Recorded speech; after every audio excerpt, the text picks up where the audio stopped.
Now, when you hear me refer to mum, it's my mate's mum. My mate's mum, when I was I moved down to my father's, and I was probably in year 8, 9 and 10, and myself and my mate were very close, and his father used to call me Tucson. She would always counsel me and make me ask a lot of questions, and how do you think my first book is what she explained to me as a kid. I was going through a lot of emotions.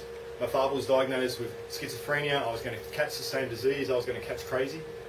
And she explained a lot of things to us. At one particular time, she was working for a women's health centre, and she told us that a couple of young girls came in and said to her that they would like to get a pregnancy test. And it was about 4:45, and she had to leave on the dot because she had to be somewhere.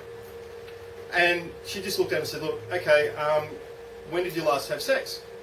And the girls looked at her and said, oh, we haven't. We just wanted to make sure we weren't pregnant before we did. To this, she just locked the door, sat them down and said, right, now, this is the facts. I'm pretty sure it was that night, she sat us down and said, right, laid out a couple of condoms on the table and says, right, do you know what these are for? I said, yes.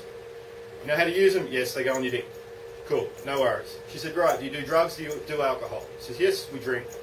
Do you do drugs? We smoke a bit of pot. She's like, okay, how does that make you feel?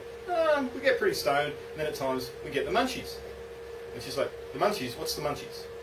I said, well, we get really, really hungry. And she goes, is that why my fridge and my freezer is empty every weekend? And we're like, yeah. From that point on, every Friday night, the fridge and the freezer was fully stocked. She felt as though it was safer for us to be sitting at home, smoking a bit of pot, having a few beers or a couple of scotches or bourbons, than out on the streets running amok. Which, when I smoked pot, I never really lost the plot. At one point when I was a kid, I was so violently ill, we had 6 glasses of wine, one after the other. Pour skull, pour skull, pour skull. And one of my mates, I rang him the next day and said, what happened? He says, you vomited all over Gosford Police Station and I had to mop it up, you son of a bitch. I'm like, oops, sorry mate. I was then taken back down to the station on the Tuesday night afterwards, and the copper said, what were you on? I said, I had 6 glasses of wine. He says, be straight with me, what were you on? He thought I was on all sorts of concoction, drugs, whatever. I was that smashed, but that was just 6 glasses of wine. Very quickly. Now, I smoked pot, I smoked hash, used to love the stuff, but at 19 I gave up cigarettes and I gave up smoking pot as well. Some of my girlfriends like their lollies. One particular girlfriend, we were out one night, and she's standing there going, and I'm like, what's wrong? She goes, I just want to take my head off. I'm like, why's that? She goes, I just think I'd feel better if I took my head off. And I just looked at her and said, sweetie, you've got to take out the bolts first. And she's like, oh. I'm like, is that better? She goes, yeah, it's better. That was the only time I've ever been worried about her on that particular occasion, because it was a little unusual for her to behave in that manner. One particular time I was sitting down with a 15-year-old girl, and it was a younger sister of a mate's sister's boyfriend, if you can follow that. And she says, oh, I want to get my tongue pierced on New Year's Eve. I said, look, I got mine pierced. I said, I'm not telling you not to pierce it, but whatever you do, don't do it on New Year's Eve. And she said, why? I said, well, when I got mine done, it swelled up like I'd swallowed a basketball. And if you're drinking and you're probably pilling, the chances are you're going to freak out and you're going to be terrified. And she says, oh, I only drink, I don't pill. She said, but thanks for the advice. Maybe I'll just, maybe I'll wait. I said, I'm not telling you not to do it. Just, it is going to throw you out and it's going to scare the crap out of you. So, don't do it on New Year's Eve. As far as I know, she didn't get a tongue pierced on New Year's Eve. Now, I know a lot of people that can handle a lot of drugs.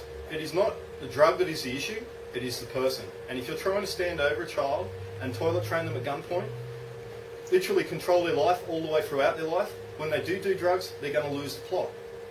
If a person is in control of their own life and not bullied, hassled, harassed, and can actually experiment in their own manner, whether it's alcohol, drugs, life, or anything, they are going to be in control when they do any sort of substance. Like I said before, with alcohol, I can handle a lot of alcohol. I've got a lot of friends that can handle a lot of drugs. But because they were raised in good families, balanced people, to them it's just a recreational thing. To some, it's an escape. To some, they're running away from something.